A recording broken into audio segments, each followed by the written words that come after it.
¿Qué activos es mejor aguantar o invertir según las políticas monetarias del mercado en cada uno de los momentos en los que nos podamos encontrar? Y para responder a esta pregunta tenemos que tener en cuenta la regla número 1 y la regla número 2 del macroespeculador, que de hecho son la misma regla. Es casi como el club de la lucha, ¿no? Donde la regla número 1 y la 2 son exactamente la misma. Pues en el caso del macroespeculador medio, esta regla 1 y 2 es no perder dinero. Ya no ganar dinero o tener un por 10 o un por 2, lo que sea. No perder dinero. Esto es la regla número 1 y 2. Así que vamos a ver los análogos históricos que nos revelarán qué será lo mejor que podemos tener en cuanto a inversión, en cuanto a clases de activos según el mercado con el CPI. El CPI es el Consumer Price Index o el índice de precios al consumidor que interpretamos con el ticker USIRYY.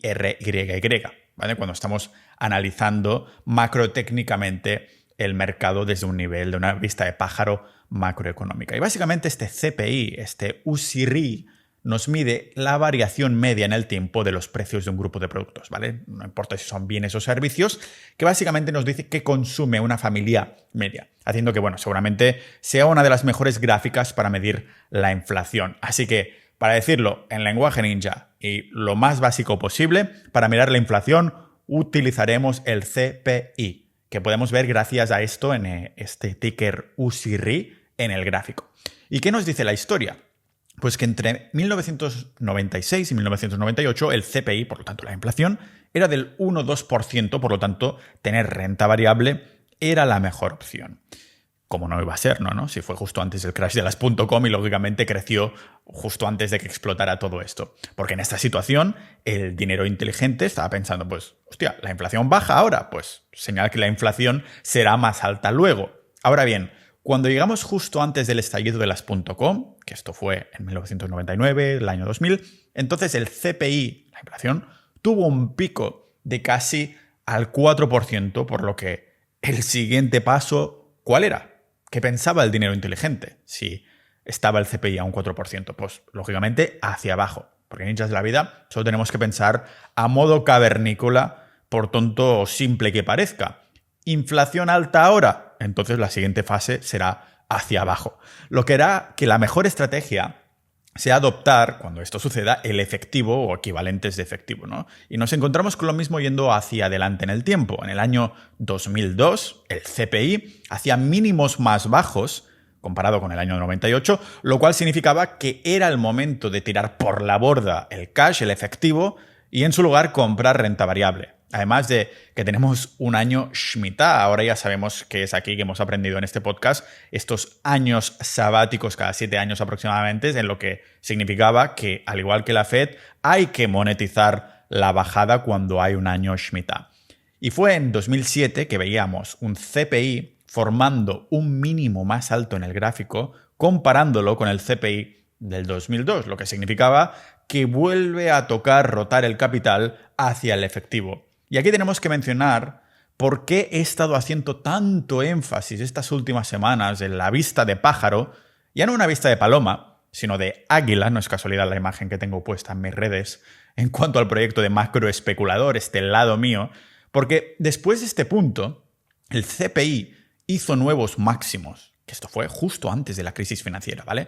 Un mínimo más bajo que el de 2007 era entonces el esperado por los mercados y además tocaba el mínimo del ciclo de 54 años que mencionábamos en el episodio 9, donde me extendía, que tenéis en las notas del episodio si queréis escucharlo, yo os lo recomiendo para entender todo esto. Y además era un año Shemitah, o sea, había estas confluencias, no podía haber más confluencias. El año Shemitah, el mínimo del ciclo de 54 años, lo del CPI, de la inflación, o sea, estamos viendo que se juntan todos los puntos que hemos estado aprendiendo desde que he abierto este podcast, este proyecto de macroespeculador, para llevarnos aquí, ¿no? Para que cada vez podamos juntar más estos puntos.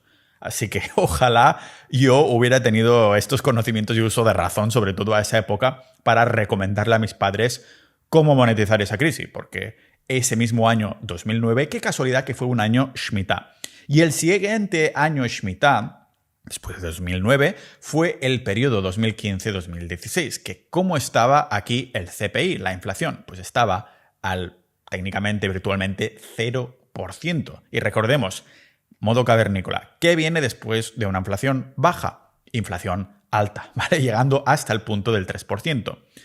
¿Hacia dónde irá una vez ya llegados hasta aquí? Hacia abajo, ¿vale? Realmente esto, juntando algunas correlaciones de las 3 marchas que tiene la Fed, que aprendimos en el episodio número 3, que también tenéis en las notas del episodio, podemos hacer confluencias, o podríamos haber hecho confluencias. Esto lo aprendemos con los análogos pasados, con la historia, porque a nivel macroeconómico todo esto se repite. Si somos capaces de tener toda esta información y juntar estas sinergias, puntos y confluencias, es una forma, una fórmula, unos ingredientes increíbles para macroespecular al medio y largo plazo. Así que ya veis que el patrón de la tendencia del CPI en este punto, que estábamos mencionando ahora mismo, llegó a un pico en el año 2022 que nos hiciera responder un poco muy claramente a la pregunta de cuál es la siguiente fase para la inflación. El caso es que muchas personas les gusta creer, ¿no?, esta narrativa como el del QE, que es cuando la Fed compra activos y le da a la impresora inyecciones de liquidez, también es otra narrativa, pero si separamos la línea y pensamos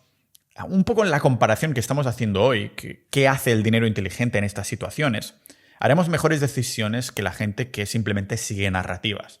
Así que próximamente aplicaremos lo que hemos hecho hoy con los análogos históricos de una forma un poquito más detallada. En vez de vista de águila, haremos vista de paloma, pero en el contexto de hoy en día, para ver cómo casa lo que hemos visto hoy para tomar decisiones próximamente, porque la historia no se repite, pero sí que acostumbra a rimar y por esto es importante hacerlo desde una perspectiva global. Otra manera de hacerlo, utilizando el enlace que tienes en la descripción de este episodio para unirte a nuestra alianza. Ahí tendrás acceso a reuniones semanales en directo de mercado, indicadores que no existen, como el de psicología de masas con señales, además de un indicador de detector de suelos de mercado cripto, que además te está diciendo si va a ser Bitcoin o las altcoins la que van a llevar más fuerza en ese suelo de mercado. Ideal para los bear markets. Estamos aún desarrollando el detector de tops, que la verdad cuesta bastante más afinarlo ahí, pero hay potenciales indicadores y resultados que nos están diciendo que estamos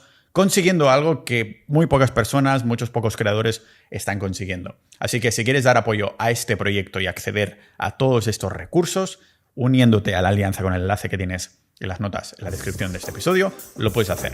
Muchas gracias por haber escuchado hasta aquí. Nos vemos en el próximo episodio de mi lado macro especulador de Pau Ninja.